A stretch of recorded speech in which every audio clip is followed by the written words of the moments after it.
Antes de plantar una acacia morada en Querétaro deberías saber esto.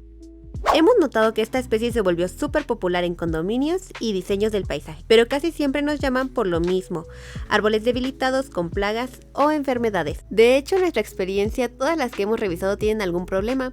¿A ti te ha pasado o sí se te han adaptado bien? Aunque te las vendan como nativas, no lo son. Estas acacias son originarias de Australia y no están completamente adaptadas a las condiciones de Querétaro.